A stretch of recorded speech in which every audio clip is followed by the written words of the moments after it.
We might as well start. Welcome to this survey of British literature. It's our last but one. Like always, I want to accompany our classes here in this lecture. In our class, we will discuss the modern British novel and modern British drama. And this means that I will lecture today on the modern British novel of the 20th century, and on modern British drama. If you look at my screen here, you will see. I'm so sorry. It's okay. Come in, please. The fuller the room, the better. And you are online now. Okay, take a seat and take your time.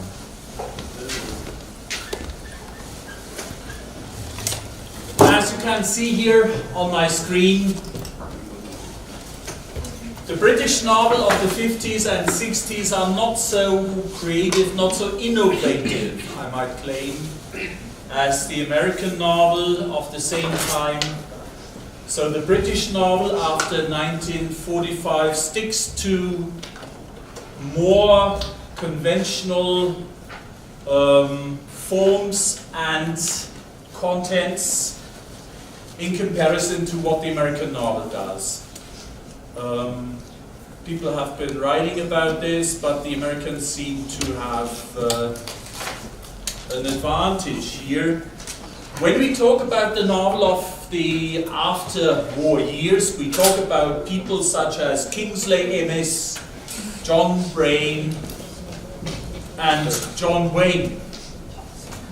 Not the American actor, by the way. John Wayne is a British novelist, but he has the same name as this American actor.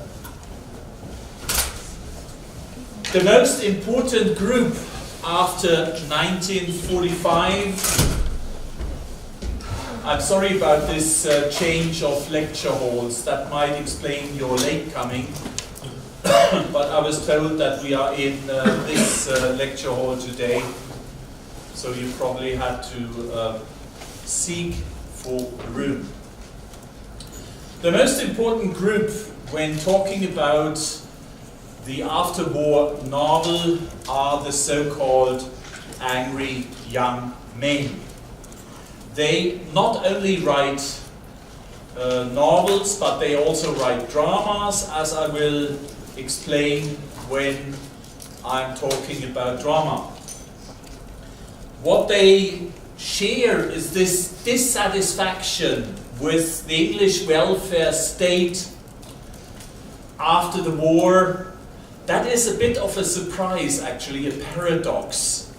England is sort of coming up with a welfare state, you know, health insurance, free health insurance, grants for lower class people to study at universities, and people are angry about that because they feel that they are being spoon-fed, that this develops into a spoon-feeding society where no great causes to fight for are left, where everybody is being served. So there was this paradoxical, I might claim, dissatisfaction, especially in the young generation of writers. They also realized that communism had failed. It had failed in Spain, where the communists in the 30s fought the fascists under Franco, and Franco defeated them. But communism also had failed, as the British intellectuals saw, in the East Bloc states, you know, where communism under Stalin developed in a direction which could not be welcomed by the Western world. So there was this dissatisfaction and there was this social criticism. And whenever you open a novel of that time, you come across this social criticism of an English society that was still a class-ridden society. That is also an important point, a class-ridden society. Although after the Second World War, we, for the first time, have a socialist government, a Labour government under Prime Minister Attlee, we have still a class-ridden society. Attlee and the Labour Party could not change the social structures of that society. And if you come to think about it, that continued in the course of the 20th century. In terms of Maggie Thatcher, for example, we still have a queen, Queen Elizabeth II, hello, I wish you all the best. We still have a prince, Prince Charles, who is sort of waiting for the throne, doesn't get it. She doesn't want to give it up. Maybe William will get it, but not Prince Charles, with all his affairs and all his troubles that he caused. So still class-ridden society, still aristocracy, you know, but a socialist government after the war that lasted only for one period, and then it was taken over again by the Conservative Party. So that was another disappointment that came on top of all of that. The writers of that time are all, I might say, left-wing writers. If they are not communists, they are at least Labour Party, you know. A few names, John Wayne's Hurry On Down, John Wayne, mind the spelling. John Wayne, Hurry On Down, 1953, Kingsley Amis, Lucky Jim, 1954. Take a Girl Like You, also by Kingsley Amis, 1960. John Brain's Room at the Top and Life at the Top are titles of novels written by the angry young men of that time. Most of these novels feature the social rise of a working class hero. The novels are picaresque in structure. That means that the hero travels across the different social classes of modern society, of modern British society, involving himself in all sorts of comic adventures, amongst them those of the amorous kind, finally succeeding to secure a top position. Remember the title, John Brain, Man at the Top. Or this is the opposite structure, opting to drop out of the social race, becoming an outcast or outsider instead, which might apply to Lucky Jim by Kingsley Amis. Lucky Jim, who is a university lecturer and assistant to a professor who is a bit, well, he is a bit like me, I guess, very, very narrow-minded, not very informed about his subject, and his assistant, he knows better than the professor. Don't believe me, don't believe a word I'm saying about myself, of course. One great outstanding novelist of that time is Iris Murdoch. Iris Murdoch was born in 1919 and she died in 1999, suffering severely from Alzheimer's disease in her last years. She comes from a Protestant family, studied classics, ancient history and philosophy at Oxford, where she became a lecturer. Unfortunately, she could not continue writing in the late phase of her life. She developed Alzheimer's disease and died in February 1999. Her brains destroyed, and no longer able to recognize even her nearest relatives.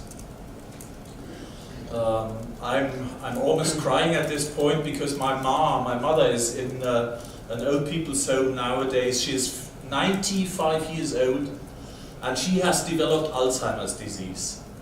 Sometimes it can be very funny with her, you know.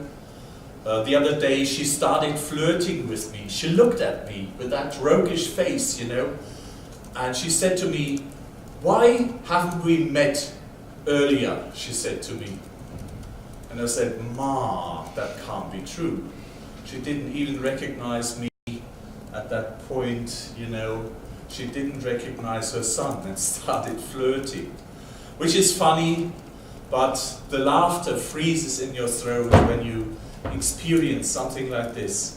And this great woman, this great writer, you know, she was destroyed, her brains were destroyed.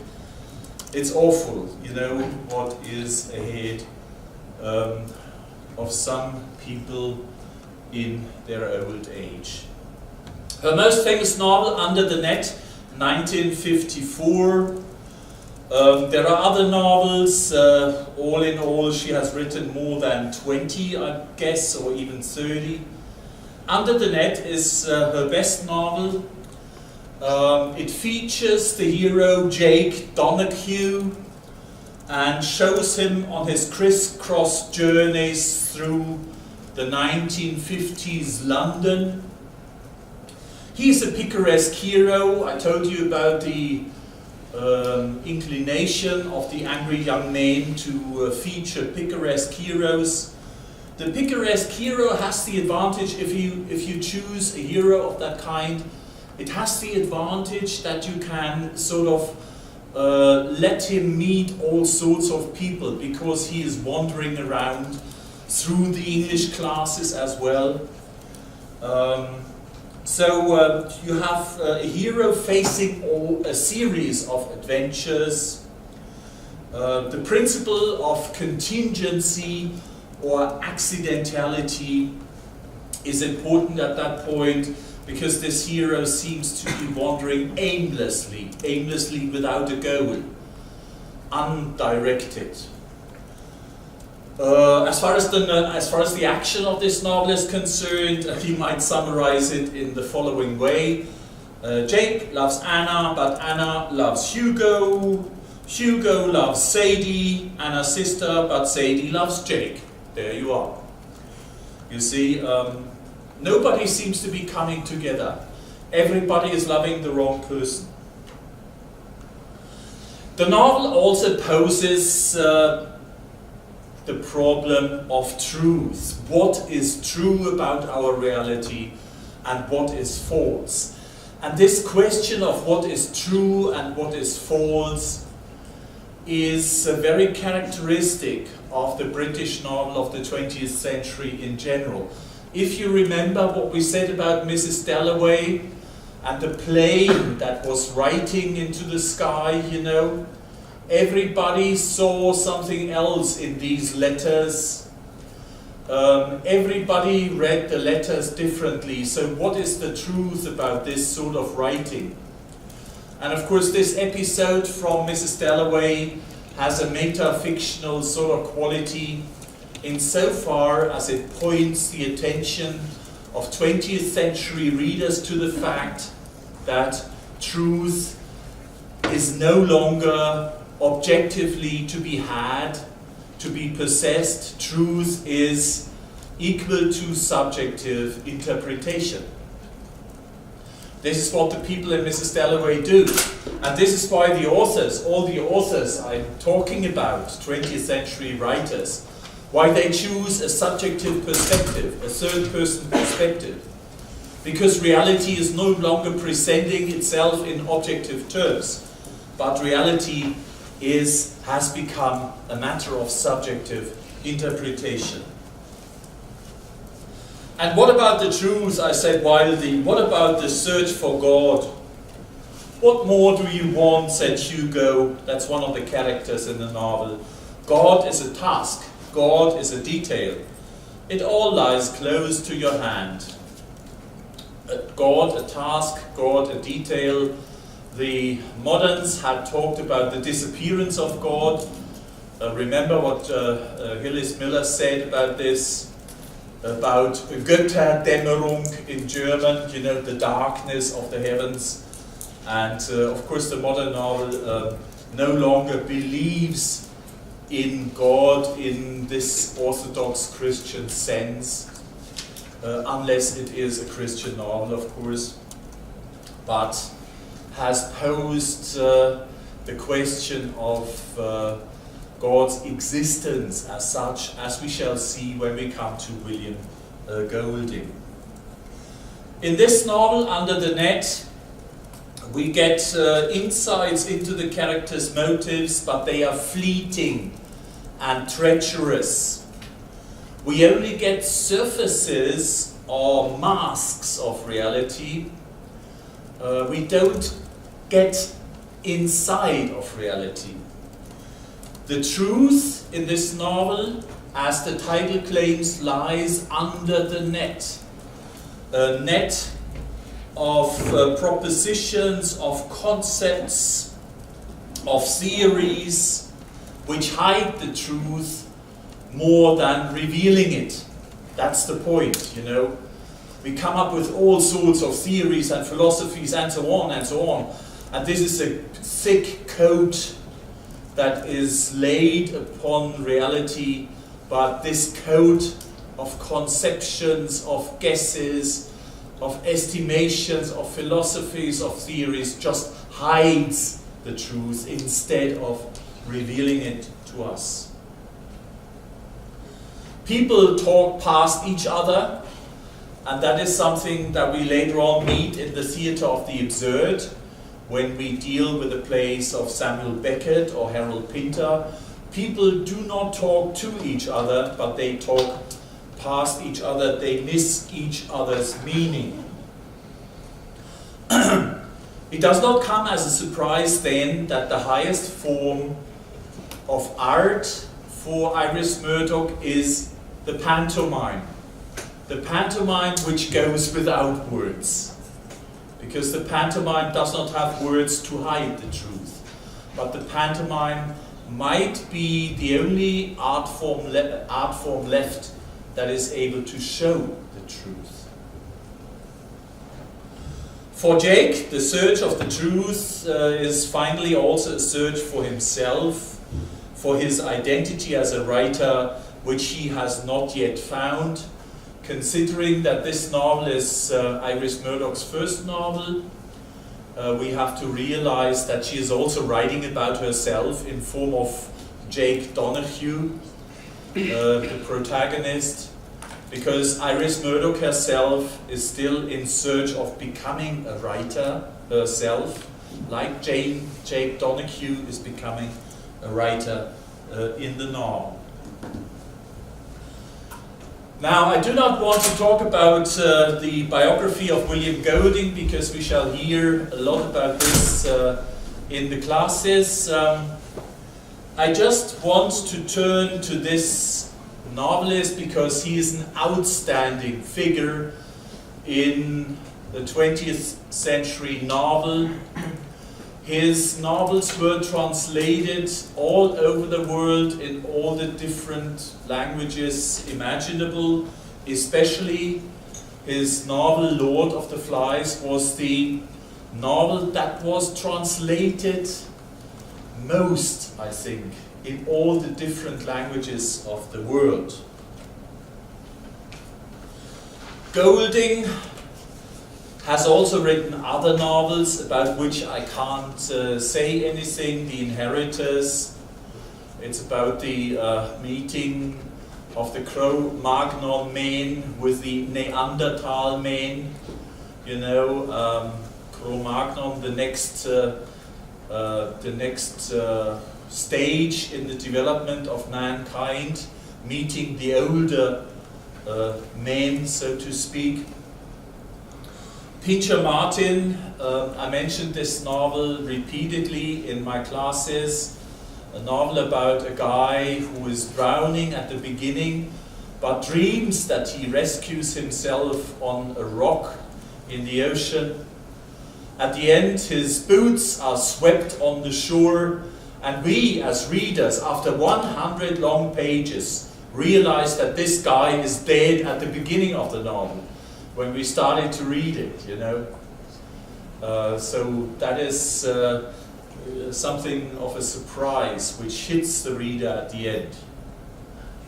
Rites of passage, concerned with the question of evil once again, that also concerns him in Lord of the Flies, of course.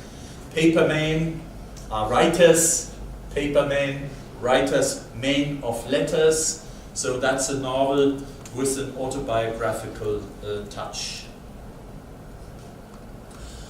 Lord of the Flies is set in the time of a utopian Third World War.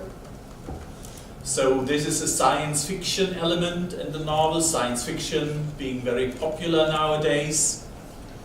But it's also what we have called Robinsonade or island literature. Robinson Crusoe was the first of that kind. Later on, Ballantyne, Coral Island, took it up in the 19th century. Treasure Island by Stevenson is another example.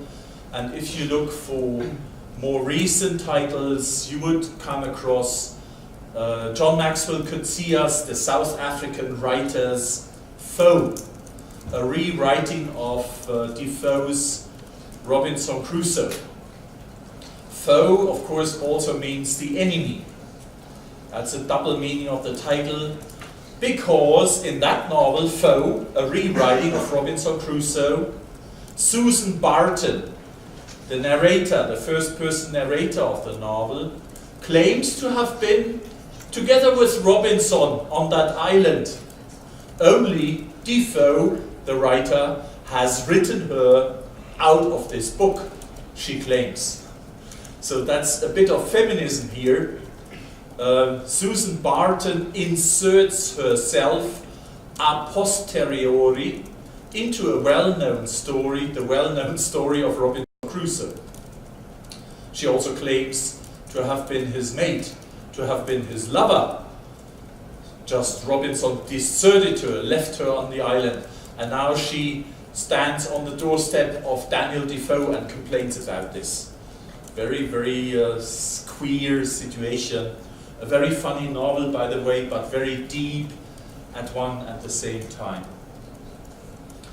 Lord of the Flies, science fiction, island literature, Robinsonade, a group of boys is shipwrecked on this island, and under the leadership of Ralph, who wants them to become good Democrats, and Jack, who wants them to become hunters, they develop on this island, and their development is the important point, because at the beginning they are fairly civilized, and at the end they kill and murder each other, as we can see at the end of the novel.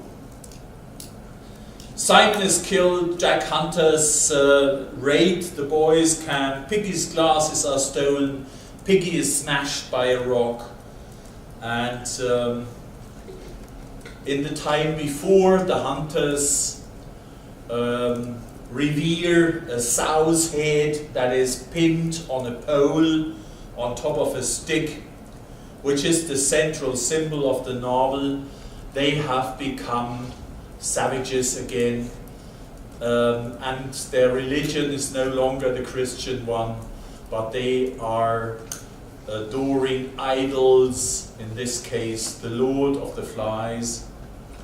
In Hebrew, the Lord of the Flies means Beelzebub, and Beelzebub means the devil. At the end, an officer steps in between and rescues Ralph, who is being hunted down by Jack's hunters. The boys are rescued from the island into an uncertain future.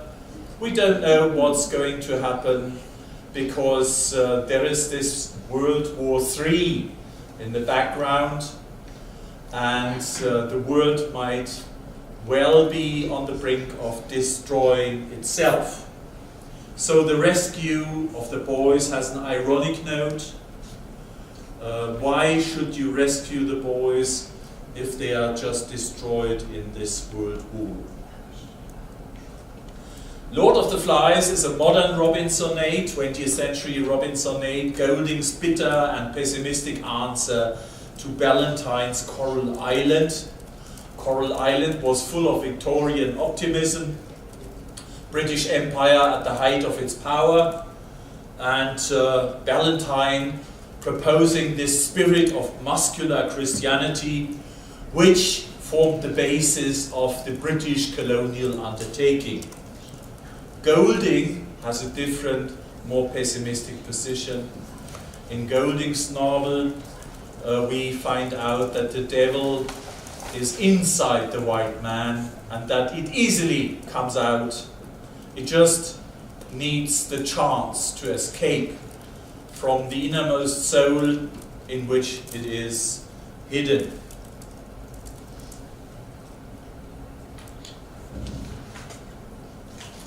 J.G. Farrell is another writer I should like to mention in this context.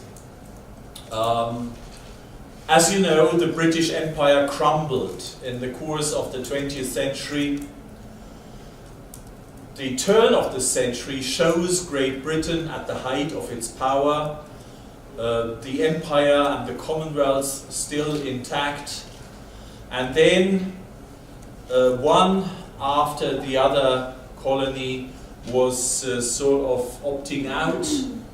India in the 40s, the African colonies in the 60s, most of them in the 60s, and all the other colonies became independent.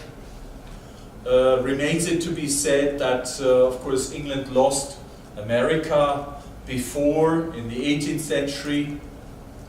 They still had Australia, but Australia also became independent. So the empire was crumbling. Colonialism was going down the sink, so to speak. Farrell, one of these writers who is writing about this, if you want to contextualize it, and I find it very important that you not only read these novels as an entertainment, you know, but all these novels tell you a lot about the time in which they were written. Farrell writes about Troubles in Troubles, the eponymous novel from 1970. It's a historical novel. It's set in Kilnaloo on the Irish coast, and it's about the slow descent of the Anglo-Irish Protestant ascendancy, a class of wealthy Protestant Anglo-Irishmen living in the northern Irish province of Ulster. You know that the province of Ulster still belongs to Great Britain nowadays. You also know that the British Brexit has its problems with defining how the border between Northern Ireland and the Republic of Eire is going to be defined. Great problem for the Brexit, you know. The Irish don't want a new border on their island. They want easy trafficking from one side to the other. So the Northern Irish Republic is still there, and this novel is about a hotel called Majestic in Northern Ireland and its owner Edward Spencer. To sum it all up, you could point to one of the central symbols in the novel. The hotel has a big name on top of it. It's supposed to be called Majestic. Majestic, the name of the hotel. And the hotel, as such, is a symbol for Great Britain, the fate of Great Britain. And all that is left of this majestic name on top of the hotel, when it crumbles, when it starts to crumble, is a jest. These are the last letters on top of the hotel. A jest is all that remains. The descent of this class, of this Northern Irish class, of the Protestant Anglo-Irish ascendancy, is a symptom of another descent, that of the British Empire in the 20th century. The same might be applied, the same idea, going down of the empire, crumbling of the empire, might be applied to the siege of Krishnapur from 1973, which treats the Sepoy Rebellion of 1857, where for the first time in history a whole people rebelled against British rule. The main theme of Farrell then is a clash of cultures, cultures of the motherland with the cultures in the colonies, and the crumbling of the colonialist mentality. That's a quotation from the novel. There was ample evidence that what was going on in Ireland was connected with what was going on in Egypt and India. It was all part of a scheme openly stated to reduce Great Britain to the single territory she occupied here and to take from her all the keys of a great empire. What we are witnessing in the present is part of that crumbling. England and the Brexit, that's the last step, I would claim, towards self-destruction of the foremost glorious British nation. That is a political opinion. I know that Boris Johnson would heavily contradict me. So, if you summarize what I've said about the British novel after the Second World War, we would have to say the following. With Iris Murdoch, we get the idea of contingency or accidentality as the dominant factor governing reality. And this remains so throughout the 20th century into the time of postmodernism. The postmodernists also built on this idea of everything is accident, everything is contingent. With Goldin and Farrell, we have an emphasis of the downward spiral of history. You remember what we said about the Second Coming and William Butler Yeats. Yeats thinking in terms of 2,000-year long cycles of history, and also concentrating in the 20th century on the downward movement of that spiral. The same applies to Goldin and to Farrell. A descent as their theme, winding down of civilization or culture, which is related to an upward movement of more primitive or natural elements. An upward movement of nature means the tennis lawn is overgrown and the changing cabins, they are inhabited by pigs nowadays. As far as the Majestic is concerned, the hotel. So this is nature is on the march while civilization is going downward. That's a big theme in the British novel of the 20th century. Doris Lessing, who moved to England, she was born in the former Rhodesia, nowadays Zimbabwe. She is important in this context because she's concerned with the question, how can I represent a reality that is increasingly chaotic, fragmented, splintered, also in a psychological sense, a reality which does not seem to have any objective meaning. how can I still represent this reality as a novelist in some convincing way? Lessing came up with the Goldin Notebook, which is actually a novel that consists of 4 different notebooks, namely a black, a red, a yellow and a blue one, and a section bearing the title Free Women, ambivalent title, Free Women, a call to do something about the lot of women, but also about free women in the novel. And the writer Anna Wolf is an example of a free woman.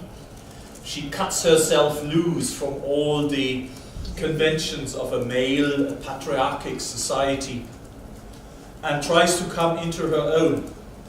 And that is very difficult.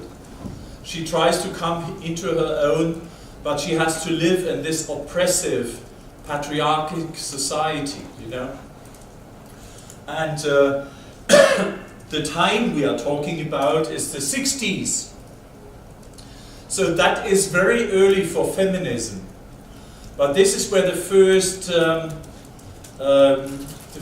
stirrings of feminism of a stronger kind may be felt after the Second World War. We know that feminism goes back to the suffragette movement of the turn of the century, and even back to the 19th century novel, where you have writers such as Jane Austen or George Eliot, who write about the lot of women, the fate of women in a patriarchic society. So this is not new as a topic, but as far as the 20th century is concerned, Doris Lessing is one of the first writers who is insisting on equality for women in her novel, The Goldin Notebook. The central character, Anna Wolf, who is also the writer, attempts to sort things out in her life, to get them straight. Unfortunately, she is suffering from a writer's block. I don't know if you have experienced that phenomenon yourself, writing maybe a seminar paper or a presentation. A writer's block, you know, prevents you from putting down the words on paper. She is suffering from that writer's block because she is in a very difficult psychological situation. She's suffering from depression, and she has the feeling that she herself, her identity is falling apart. She is almost suffering from schizophrenia, we might say, from a split in her consciousness. And this is also why she tries to reassemble herself by way of 4 different notebooks, which finally are collected together and flow into that one Goldin Notebook, in which she is able to overcome her writer's block. This is an example from the novel. I don't want to read it, you can read through it yourself. The novel is experimental in character, which means some things you read there, read like notes, jotted down on a paper, but they are incorporated into the novel. This is an example for a note that might be written by a writer into a notebook. The sketch for a novel or short story, whatever, that becomes part of the novel itself. The conclusion of this novel is the Goldin Notebook. Anna Wolf overcomes her writer's block, and the psychotically fragmented reality, and finally creates unity, harmony, and, what is important, self-identity. The writer's block has prevented her from doing so, but through writing, by writing, she is able to overcome it. This, by the way, is a tip for you. You can't overcome a writer's block by abstaining from writing.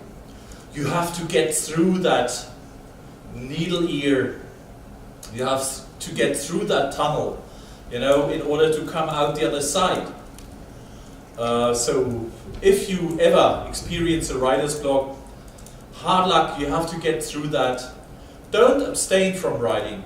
Put down word by word on your paper, and this is some sort of remedy also, because the syntax might save you. Subject, predicate, subject, predicate, makes a sentence, makes a paragraph, makes a chapter, makes the paper, the seminar paper. Just give it a try. One of the most interesting phenomena of the 20th century English novel is the Campus Knoll.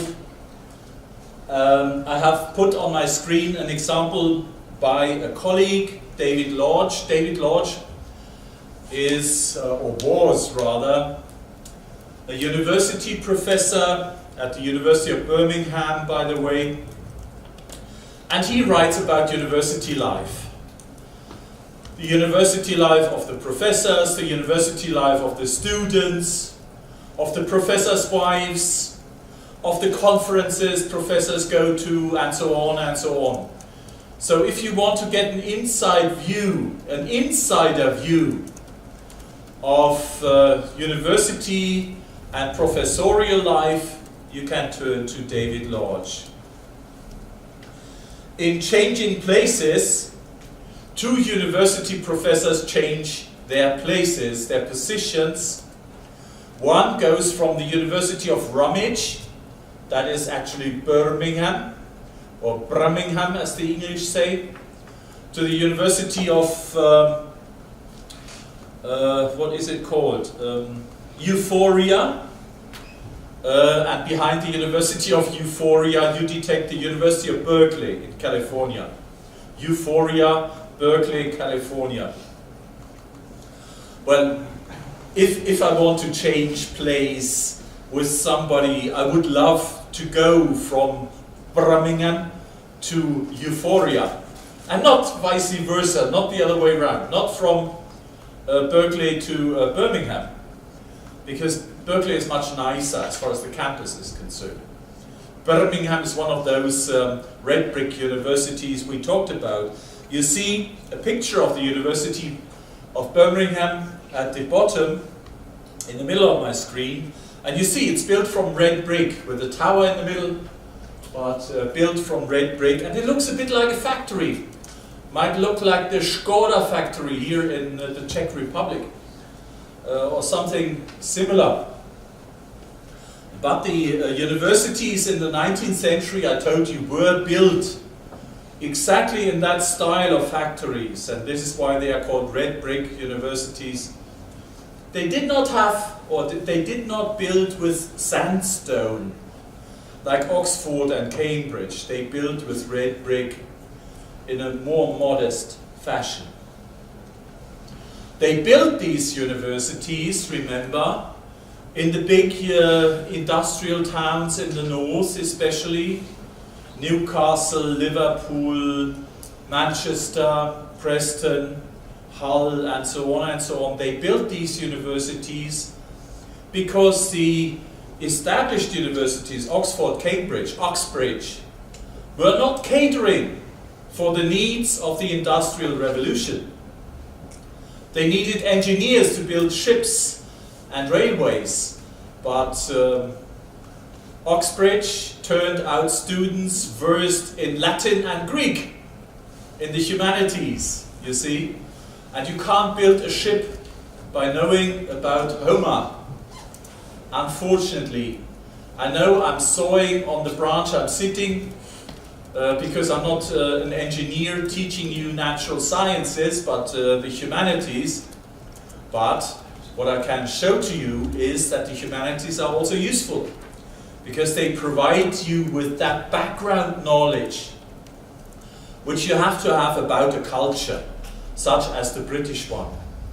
And it's important to have this background knowledge in order to communicate with the people and not do something wrong. Like this American guy who comes from Euphoria to Rummage, or this English guy, Philip Swallow, who comes from Rummage and goes to Euphoria. You see, they suffer something like a culture shock. That's a nice topic for a BA thesis, by the way. Culture shocks engendered by the encounter with different cultures. You see, here the Campus Knoll, and David Lodge writes about this in Changing Places. By the way, the university professors not only change their places, they also change their wives. That might be an interesting side effect, actually, considering a change of place. I've never done that before in my life, actually. So it's a funny episode here in the novel, but you know, if you live in the house of somebody else and the wife continues to live there, hard luck. Lodge has written this trilogy of novels, 3 novels all in all: Changing Places, Small World, and Nice Work. In Small World, another university novel, a group of academics or professors go conference hopping from continent to continent, one conference after the other. I don't know whether your teachers here in Zlín do that to you. I wouldn't do that to you. I do not drop my lectures in order to go conference hopping. I'm always here when I'm needed. But here in this world, and I know that there are some universities and some professors who don't take teaching so very seriously. They prefer going to conferences and listening to talks, you know, and reading papers themselves. This is important for the publishing business. Publish or perish, you might have heard about that. So this is an example of conference hopping. Percy McGarrigle is the protagonist of this novel. As you can tell from the name, he is Irish. Percy is a reference to Percival, by the way. Parzival, that's the great medieval hero going on a quest, and Percy here in the novel is also going on a quest, namely on the quest for Angelica Papst. Nice name. The word Papst reminds you of the German word Papst, the Pope, that is, and her first name is Angelica, angel, contained in there, you know. So Angelica, Percy McGarrigle is questing for Angelica Papst because he has fallen in love with Angelica Papst. The problem is he is Irish, you know, and has sworn to himself that he will go into marriage a virgin, a male virgin. Hard luck. When he is questing for Angelica Papst, there is one point in the novel where he thinks he has reached his goal. And he ends up in bed with what he thinks is Angelica Papst. But unfortunately, it's her twin sister, a porno queen called Lily Papst.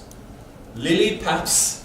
The T is in brackets here, because that's a famous intertextual allusion by David Lodge to Herbert Spencer, a writer from the 16th century who has written a famous book called The Fairy Queen. The Fairy Queen has one episode in which the knight who is out on a quest, he's called the Knight of Moderation. He is sort of losing his way in a garden of lusts. A garden of lusts, not just one lust, there are many lusts in there, you know. Amongst them, 2 damsels, naked, bathing in a fountain. And when Sir Guillaume, the knight of moderation, comes past this fountain, one damsel ducks modestly deep into the flood so that he can't see her dainty parts. But the other rises up and, as Spencer remarks, her lily paps displayed. Now I ask you, what are lily paps in this context? And David Lodge pounces on this, you know, and calls the porno queen Lily Pabst, the porno sister of Angelica. So, university or campus novels can be very funny indeed. And this novel here is full of fun, and it is almost pornographic when, for example, paradoxically, Percy listens to a lecture given by Angelica, and she's lecturing on the difference between drama and the romance structure, and almost ends up with a pornographic treatise, because she compares the structure of romance with continued sexual intercourse. Why is that so? It might seem arbitrary to you at first sight, but you know, a romance has one little climax after the other, as far as the structure is concerned. One climactic episode after the other. And this is what Angelica Pabst calls the female climax in a sexual sense, I'm afraid. And this is the romance structure, while drama is male. Because in drama everything happens at the end, finally, once and for all. You see, different structures in the sexual act, the female and the male. You can learn something about life, not reading David Lodge. This is what I try to suggest to you. Read David Lodge to learn something about life. Right, my second step is a short sketch of after-war British theatre. I'm talking about the Second World War and the time after 1945.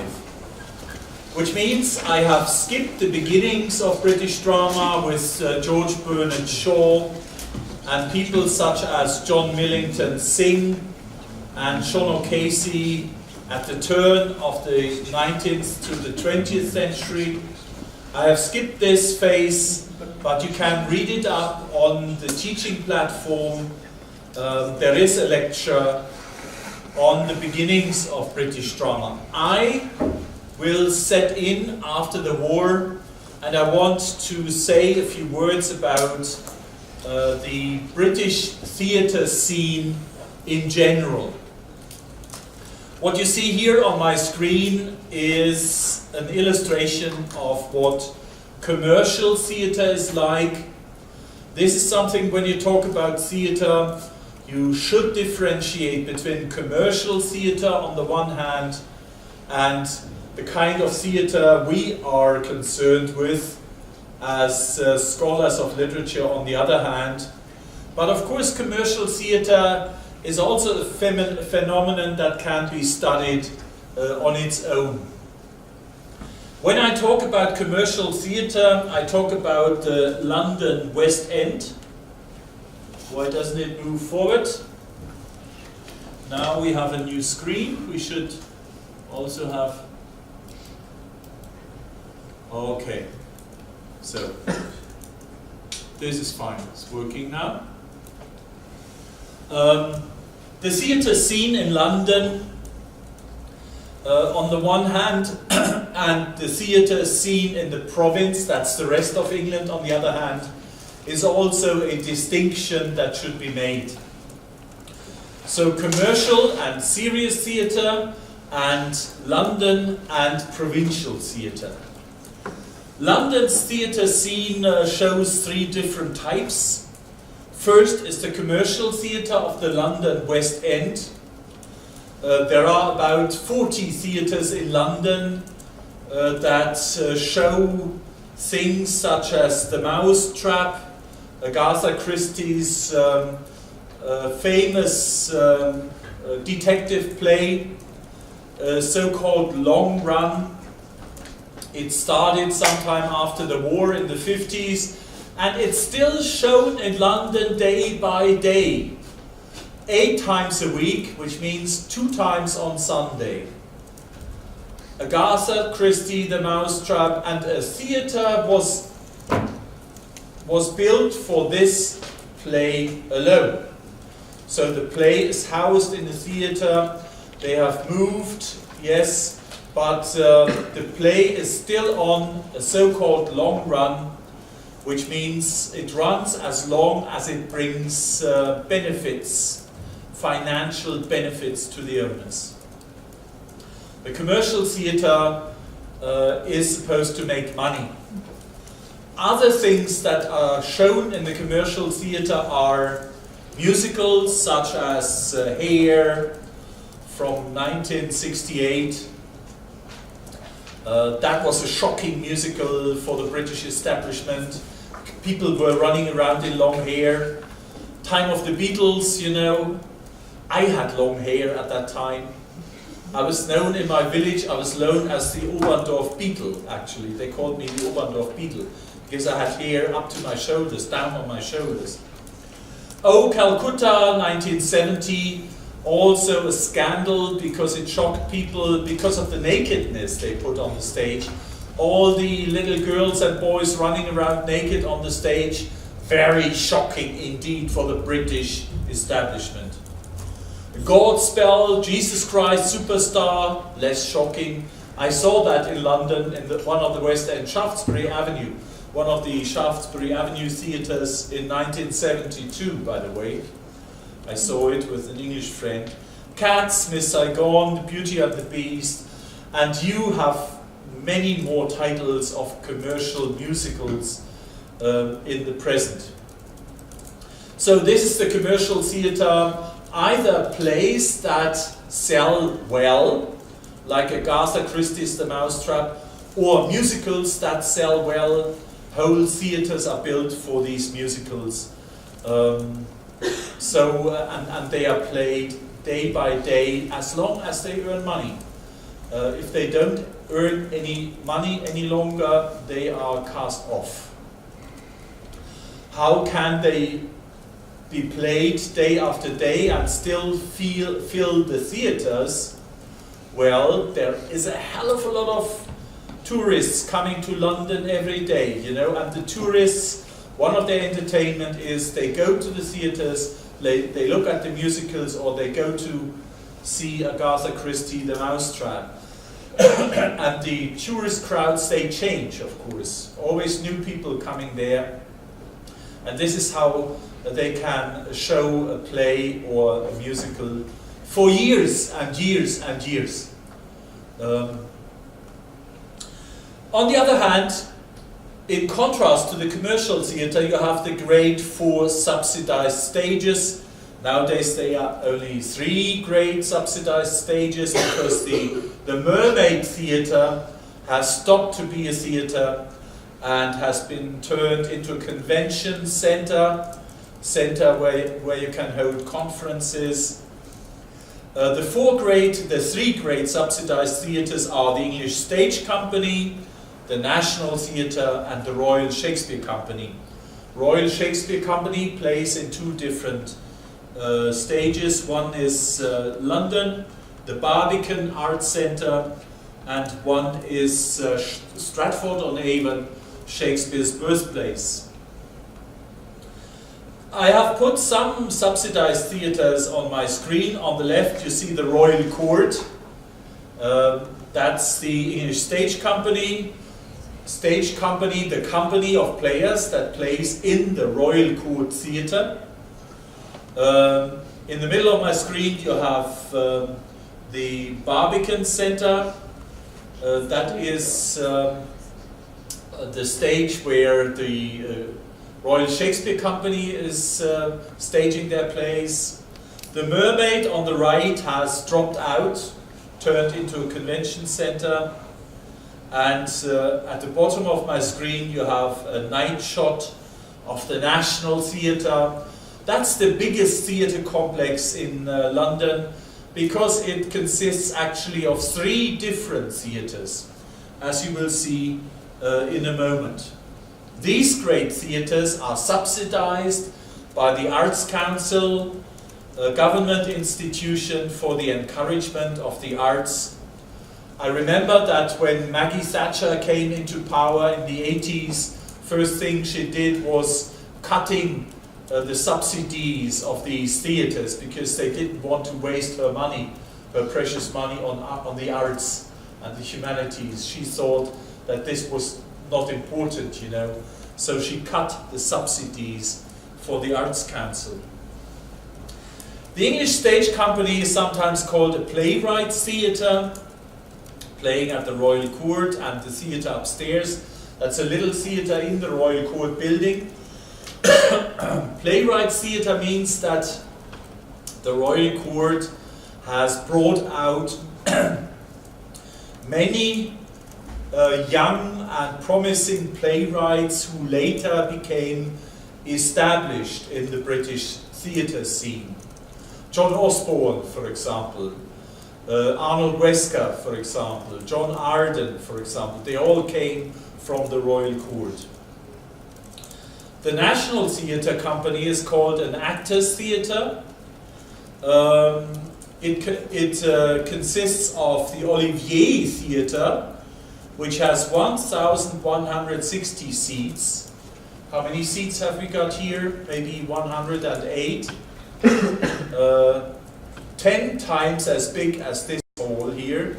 That's the Olivier Theatre in the National Theatre Company.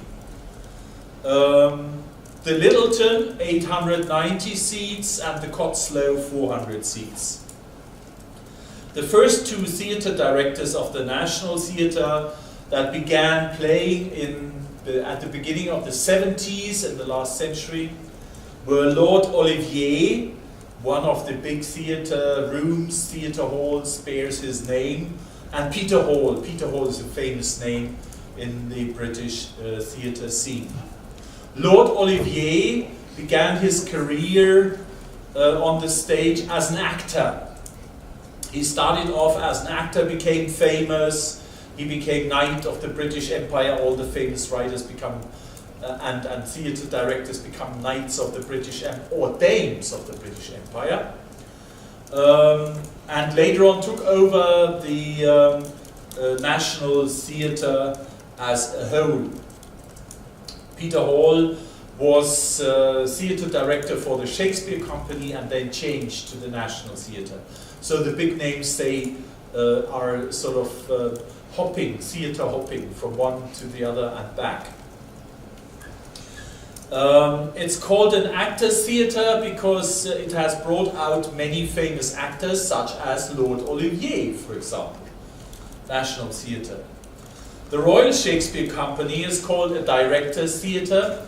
Well, if you have to put on Shakespeare again and again and again and again, you have to sort of hit upon some ideas how to do it differently. You can't produce Shakespeare always in the same way. So the theatre director, in German, Regisseur, I don't know what the Czech word is for that, Regisseur, maybe something similar. The Regisseur is responsible for the form a play gets on the stage. And if you want to renew Shakespeare, revitalize Shakespeare, you have to put him on the stage in a new form. And this is done by the theatre director. And this is why the Royal Shakespeare Company is called a director's theatre, because its style was heavily influenced by different famous directors like Trevor Nunn or Peter Brook or Peter Hall, whom I mentioned already. Now, these 3 theatres are the established theatres in London.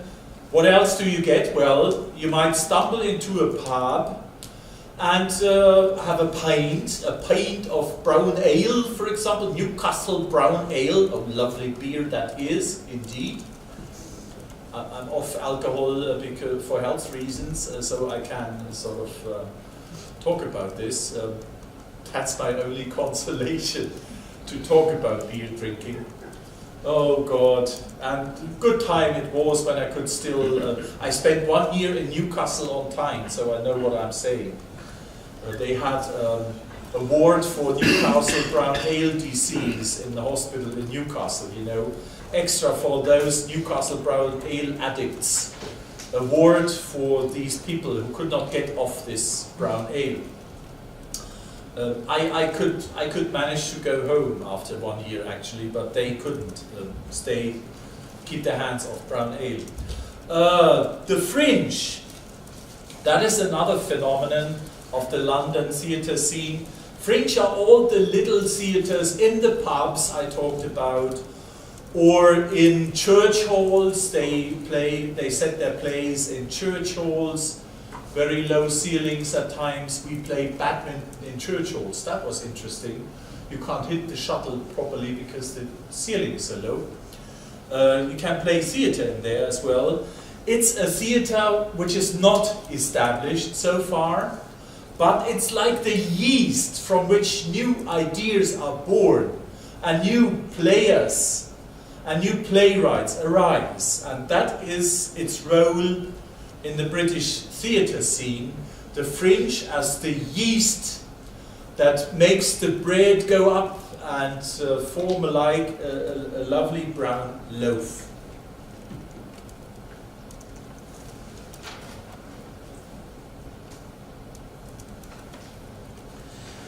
I talked already about the angry young men in relation to the novel. And I told you the angry young men were not only novelists, but they were also dramatists. They got their name from a play by John Osborne, who comes from the Royal Court Theatre, by the way, a young playwright who started his career at the Royal Court Theatre. John Osborne's Look Back in Anger gave this group of men its name. It was first performed on the 8th of May 1856 at the Royal Court Theatre, and it rang in a new epoch, a new era in the history of British theatre. Now why? It shocked the British establishment. Once again, the establishment showed itself shocked. Why was that so? Well, theatre is usually for the middle classes, for the upper classes.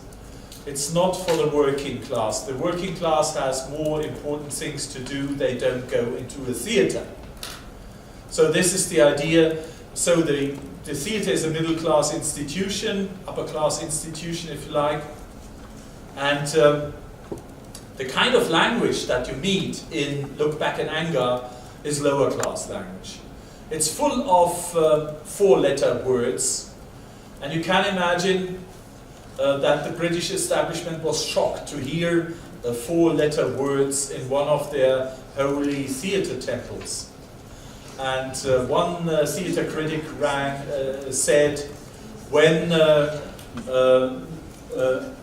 Look Back in Anger was staged, it rang like a burp or a curse through the halls, the silent halls of British theatre.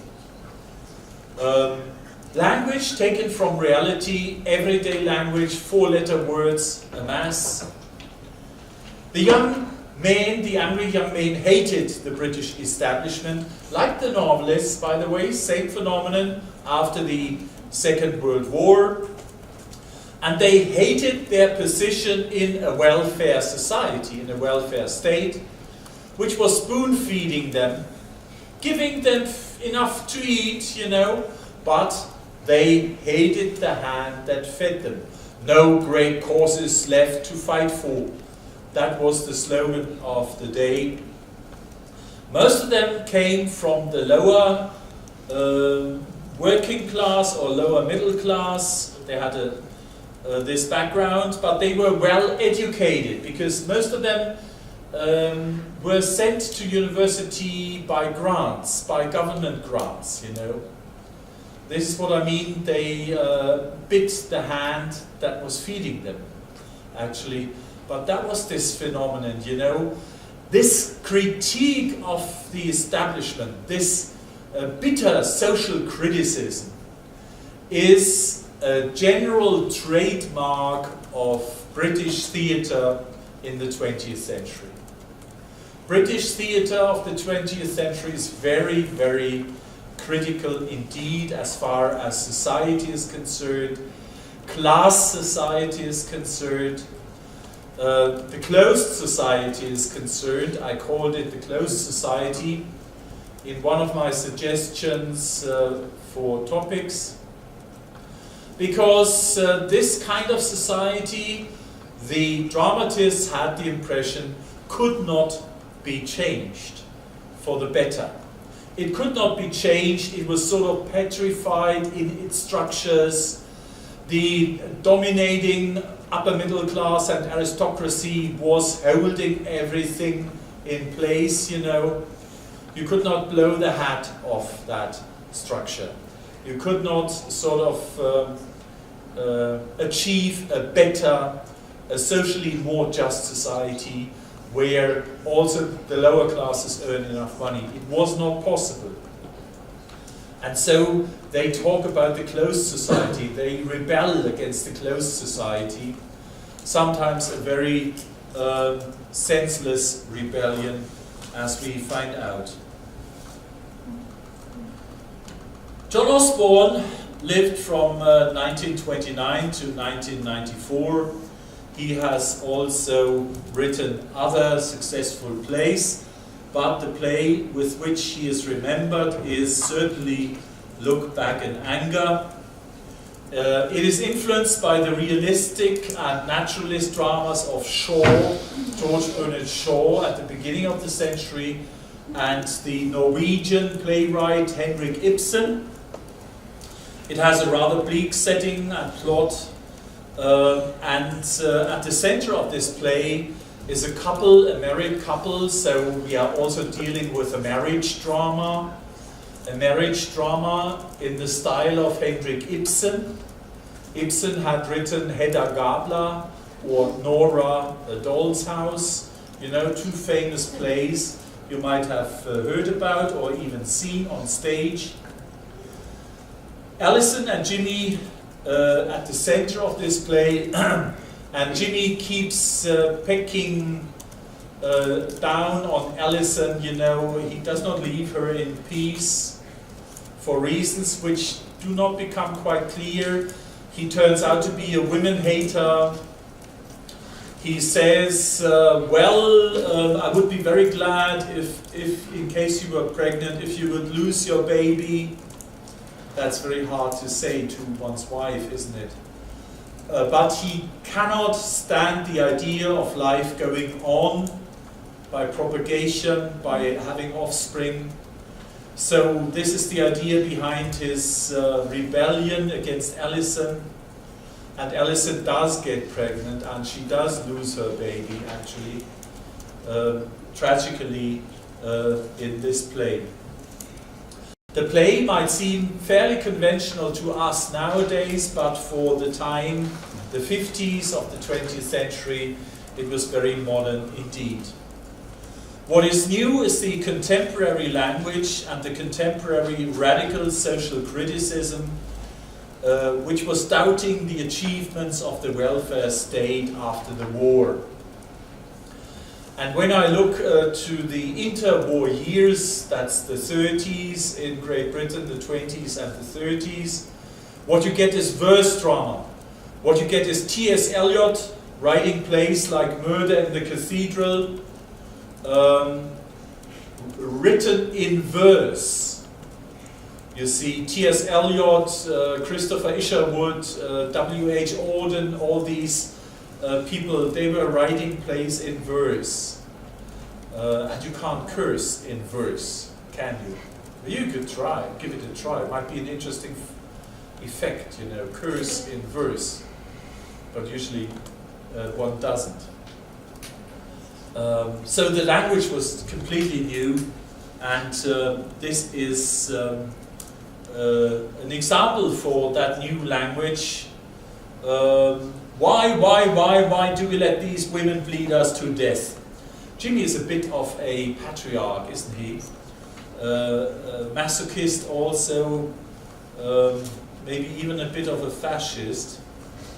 Have you ever had a letter and on it it's frank, please give your blood generously, and so on and so on. I don't want to read through that. You can look at the screen at home, it's on the platform.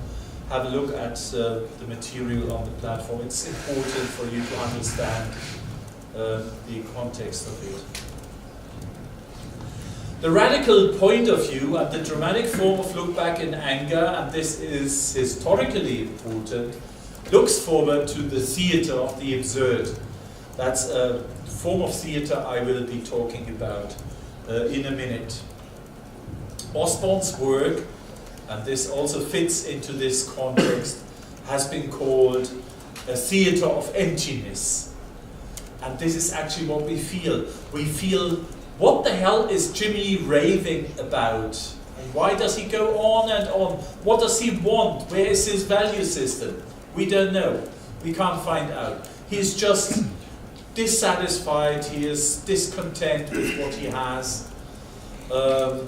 Hitting out at the world, but having no clear enemy, having no clear goal. So he hits out at his wife Alison, which is psychologically understandable, but of course not just. In a way, I feel, look back in anger is an important link between the traditional realistic theatre and more modern forms of drama, namely that of the theatre of the absurd. Another playwright that is writing in the 60s is Arnold Wesker. He comes from the working class. He has a working class background. Arnold Wesker wrote quite a number of famous plays. One is The Kitchen. One is Chips with Everything. You might have heard about that. The British love chips, you know. And when you are a student in Great Britain, you go to a stall and you buy fish and chips, you know. Fish is put on salt and vinegar, and chips you get wrapped into a newspaper, latest newspaper of the day. So you have chips and fish, and you have the newspaper to read along with it. At least this was how it was done in the 70s of the last century when I was in Newcastle. Remember, fish was great. I remember the taste of the hot fish on my tongue and the smell of the fish. Great smell. Arnold Wesker, writing famous plays in the 60s, he became famous also because he tried, Wesker was reasoning, if the workers do not come to the theatre must come to the workers. And so he realized his plan to bring theatre to the workers by way of buying an old locomotive shed in London, where locomotives were being repaired before. He bought this hall and turned it into a theatre in the middle of a working class district in London, in the East End of London. And he believed that now the workers would come streaming into his locomotive shed and see his plays, or the plays of other people, but the workers did not go. The workers could not be bothered by theatre because they could not step over this threshold, over this hurdle, because theatre means upper class culture as well, and working class is lower class, you know, so the gap was too great for them.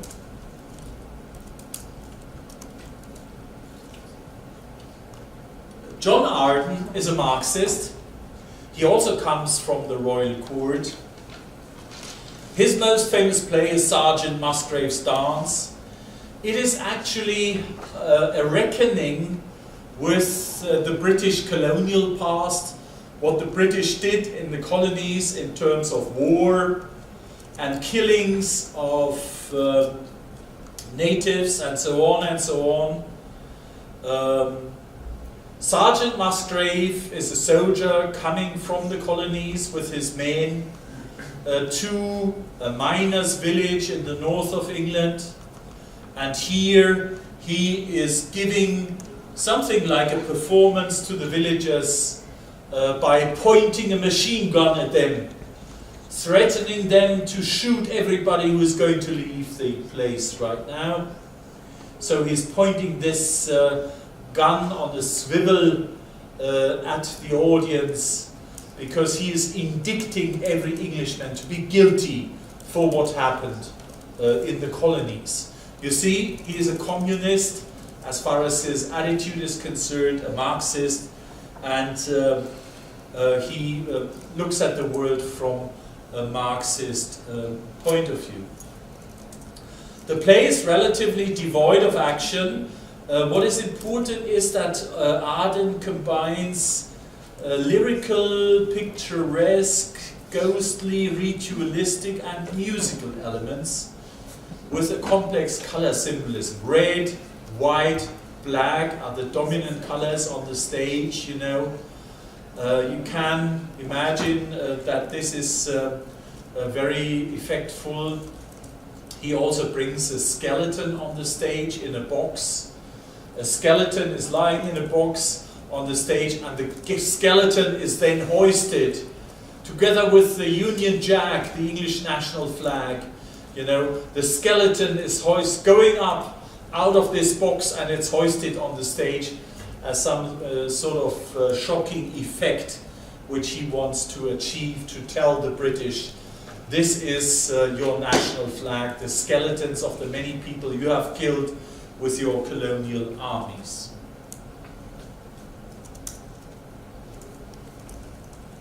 This is the scene. I've put it on my screen, and you are to read it up at home. This is a song from the play. It's full of songs, so this is one characteristic feature of its style.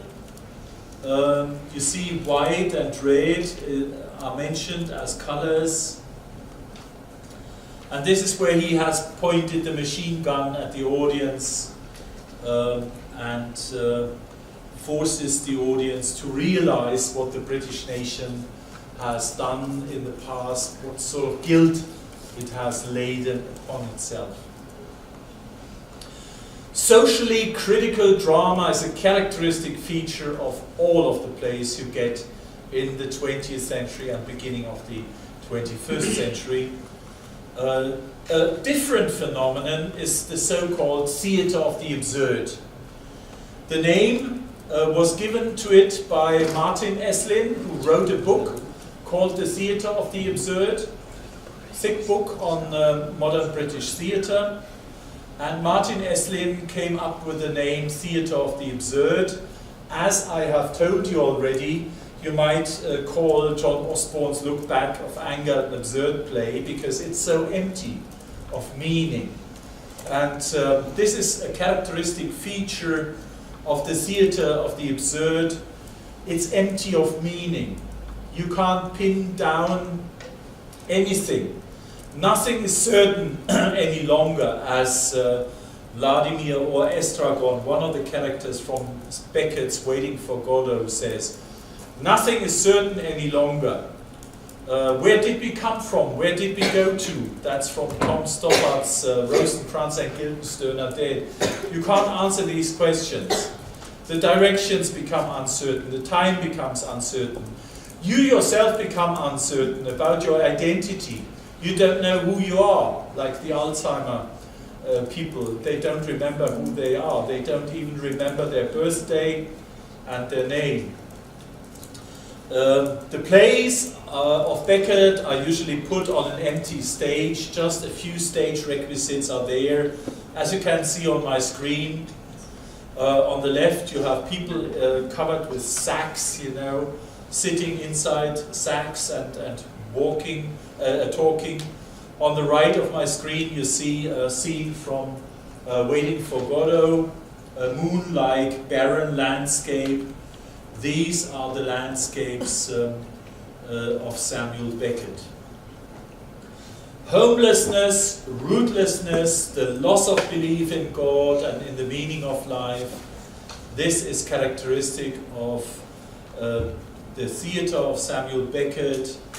The metaphysical fear, the Angst in German, that human existence is absurd, devoid of meaning.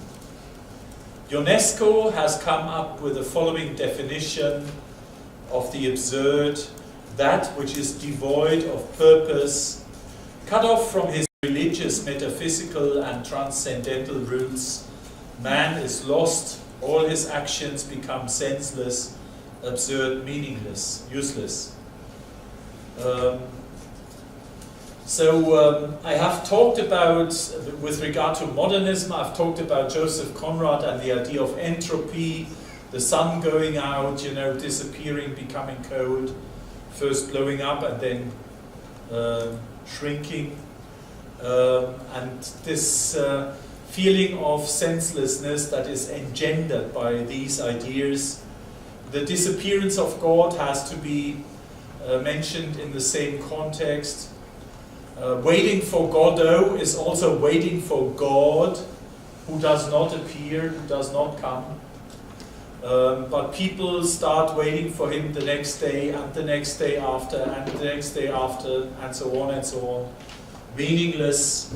A picture for life as such, waiting for some meaning that does not come.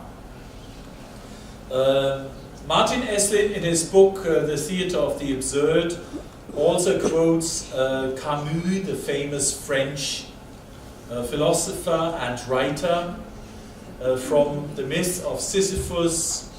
And Camus says, a world that can be explained by reasoning, however faulty, is a familiar world. But in a universe that is suddenly deprived of illusions and of light, man feels a stranger.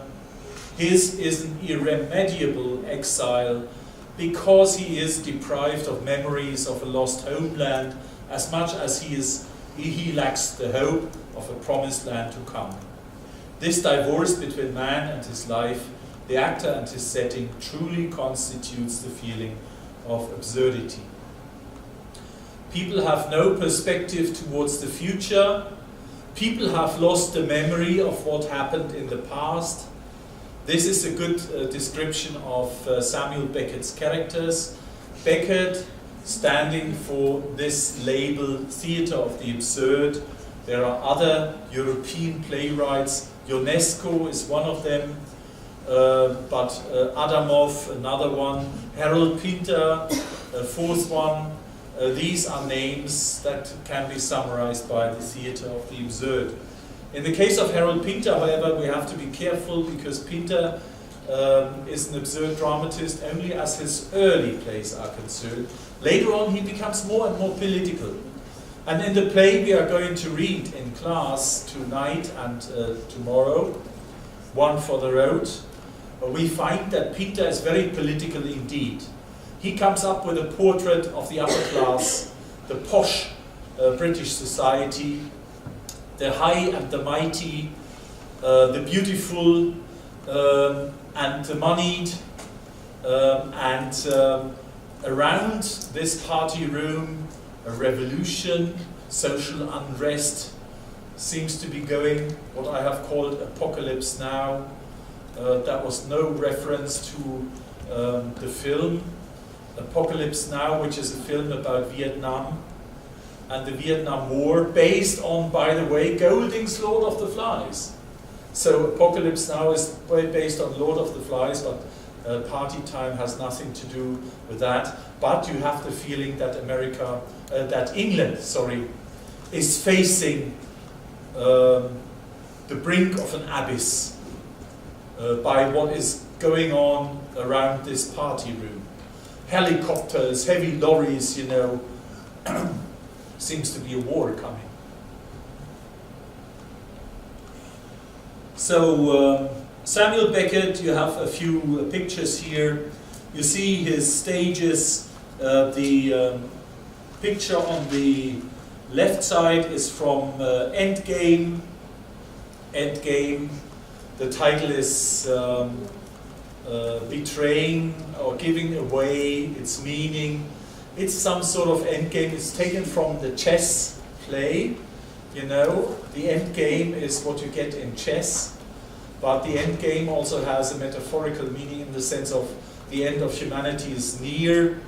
We are inside a room. We don't know where this room is. There's just one little window at the top of this room, you know, where you can look out, but you have to use a ladder to get up, you know, and outside seems to be a moon-like barren waste-like landscape, nothing to be seen. I wanted to come to Harold Pinter, and here, this is my last example of the theatre of the absurd.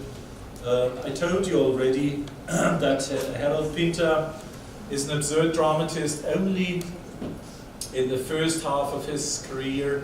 In the second, he becomes a political dramatist. Very realistic indeed. You might call him a realist, really. One other example from the theatre of the absurd is Tom Stoppard.